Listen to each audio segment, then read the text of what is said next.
ایک سیدوں کا خاندان بھی آیا، ایک ایسی خاتون بھی آئی جس کے ساتھ 3 بیٹیاں تھی، بیٹا بھی کوئی نہیں، خاوند فوت ہو گیا۔ مسجد کے ساتھ مہمان خانے بنے ہوتے تھے، وہاں اس نے بچوں کو ٹھہرایا اور نکلی سمرقند میں کہ کوئی آدمی مل جائے اور اس سے کہوں کہ تھوڑی سی مدد ہو۔ وہ چلتے چلتی ایک سیٹھ کے پاس، رئیس کے پاس پہنچی۔ جن لوگوں کے پاس دولت آتی ہے نا، وہ کئی دفعہ سخت جملے کہنے لگتے ہیں جو اللہ کو پسند نہیں آتے۔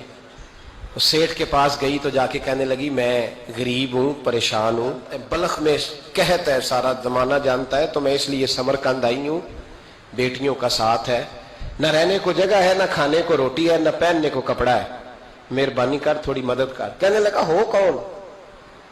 تو اس سیدزادی نا کان آگے کر کے، ہاں کسی پہ بھی حالات سخت آ سکتے ہیں، اللہ سے ڈرنا چاہیے، کان آگے کر کے نا کہنے لگی، میں سیدزادی اور یہاں میرا اپنا کوئی نہیں، مہربانی کر۔ تو وہ سیٹھ صاحب، چودھری صاحب کہنے لگے، مجھے کیسے پتا چلے گا تو سید ہے؟ تو سیدزادی نے اپنا پلو کھولا اور اپنے آنسو دونوں آنکھوں سے صاف کیے تو کہنے لگی، اللہ تیرا بھلا کرے، میں ثابت نہیں کر سکتی کہ میں حضور کا خاندان، میرے پاس کوئی دلیل نہیں، میں نہیں بتا سکتی۔ چل ٹھیک ہے، چلی گئی۔ کسی نے بتایا کہ یہاں ایک یہودی بھی رہتا ہے، وہ بڑا سخی ہے، یا آتش پرست ہے، یا پارسی ہے کافر، غیر سخی بڑا ہے۔ اس کے پاس گئی، بیٹھی رہی، لوگ بیٹھے تھے، جب چلے گئے تو قریب گئی، کہنے لگی، مجبور ہوں، پریشان ہوں، غریب نہیں ہوں۔ کہنے لگا، بی بی تجھے کبھی دیکھا نہیں، سمرقند کی اتنی آبادی نہیں، میں سارے شہر، تو کون ہے؟ تو کہنے لگی، تعارف نہ ہی پوچھے تو اچھا ہے۔ اس نے کہا، چلو اگر پتہ چل جائے تو۔ کہنے لگی، میں مسلمانوں کے نبی کی اولاد ہوں، مسلمانوں۔ اس نے کہا، پیغمبر خدا کی اولاد؟ اٹھ کے کھڑا ہو گیا، بی بی کو ساتھ لیا، گھر گیا۔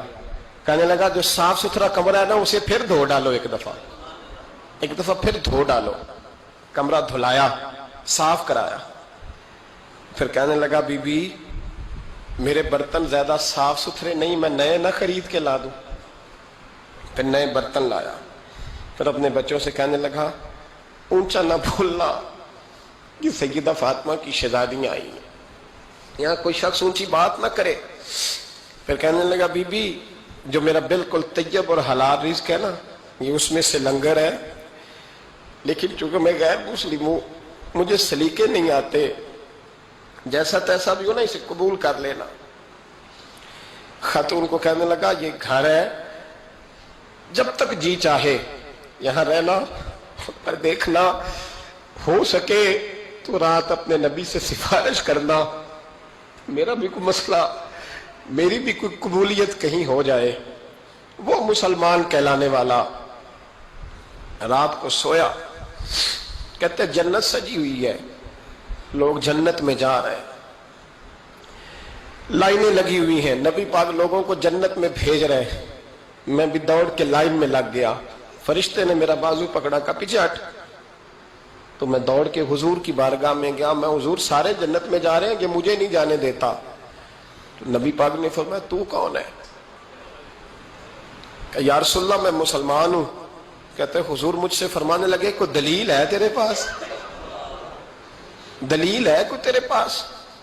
میں چپ کر گیا۔ فرمایا، میری بیٹی تیرے دروازے پر آ ہی گئی تھی تو دلیلیں پوچھنے لگ گیا تھا۔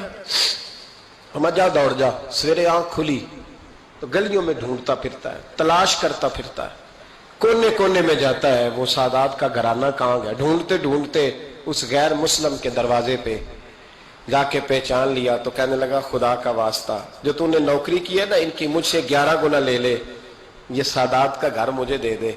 تو کہنے لگا، کل تو آتا تو شاید بات اور ہوتی، آج بات اور ہے۔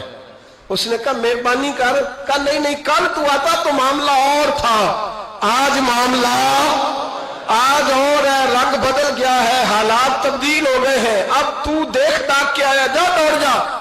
کہنے لگا، نہیں مہربانی کر، دے دے، تو غیر مسلم ہے، تیرا کیا تعلق؟ کہنے لگا، چپ کر، غیر مسلم میں کل تک تھا، کل سے سجدوں سے پیار کیا ہے تو میرے حالات سنور گئے ہیں، وہ جو نظارے تو نے رات خواب میں دیکھے ہیں، میں نے جاگتی آنکھوں سے دیکھے ہیں، میں نے جاگتی آنکھوں سے اور تو نے کسی مفتی پیر عالم کے ہاتھ پہ کلمہ پڑھا ہے؟ میں نے رات محمد عربی کے ہاتھ پہ کلمہ پڑھا، رسول اللہ کے ہاتھ پہ کلمہ پڑھا۔